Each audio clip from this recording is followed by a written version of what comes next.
FoneWorx is an IT solutions provider. It has a communications platform with more than 1,300 channels of digital voice and data, one of the largest independents in South Africa. It has a market cap of 227 million rand, a price to earnings ratio of 10.1, but did not pay a dividend in 2012. Well, you get CompuClearing, dividend player, and FoneWorx, not so much.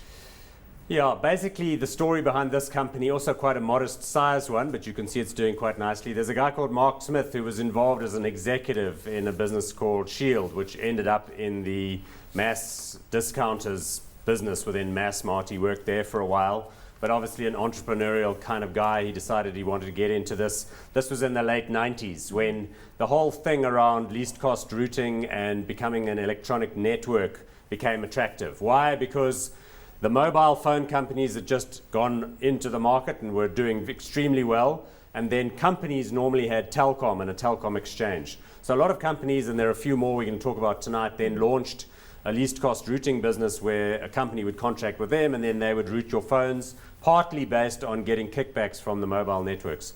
What they've then developed is this kind of telecommunications infrastructure and the ability to do routing and distribution of things like surveys and mobile messages and, you know, competitions like Idols and all that run on software of theirs. But Mark Smith is an entrepreneurial kind of guy, and so what he's doing is he's launching new business units which kind of fit into this environment.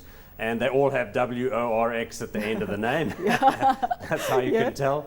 But I mean, it's again rather limited turnover, but an interesting little business. Indeed. When you look at the results, Craig, out recently, we saw that MediaWorks, a company, a great revenue spinner for the company.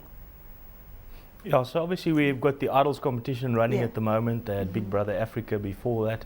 And what they do is quite interesting is they use, I suppose, your advertising professionals to try and generate revenue for them and in turn get into the marketplace. So that's grown very nicely. But I mean, you can't argue with the results as a result.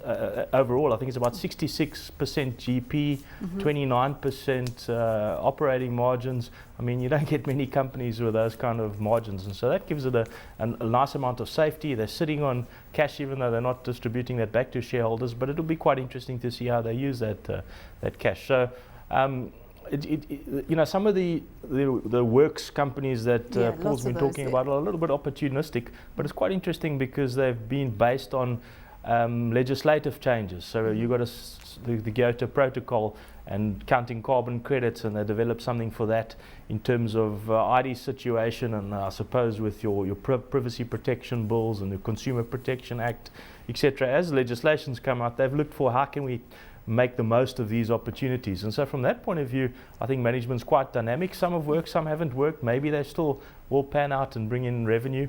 And then they've grown onto the African continent. And so while they had fax to email, they've now got email to fax. And that's a growth prospect going forward as well. So I really like the company's ability to generate profit at nice margins. So Craig, are you leaning to a hot there for the company? Yeah, Again, it's a small cap, maybe not as liquid as one would like to be, but for individual shareholder, a small part of his portfolio, I'd say hot. So hot for Craig on FoneWorx. Your thoughts, Paul? Hot or not? Yeah, the other interesting tidbit is that they had about a 30% shareholding from the IDC, and in recent months they entered into a relationship with the Prime Media people, which is William Kirsch and his father Izzy Kirsch. So they are the people who actually own and control Prime Media, which of course has all those radio stations and Ster-Kinekor and so on. And they have taken effectively a 30% stake here. And I think some of the chattering classes in the Joburg market have picked up on this and are starting to get interested because, again, similar to what we're talking about with Bidvest, you know, the Kirsches have real big money, and so the idea is that perhaps down the line they're looking to either do good business with these guys or to acquire an additional stake over time. So that acquisition, they're looking at about 53 million or so. That would be their value, because I think they're basically buying back the IDC shares and then on-selling them. But again, problem here is a bit too small for me, in my opinion. Very chunky, hard to get the scrip. So unless you were somehow on the inside circle, I would say not hot.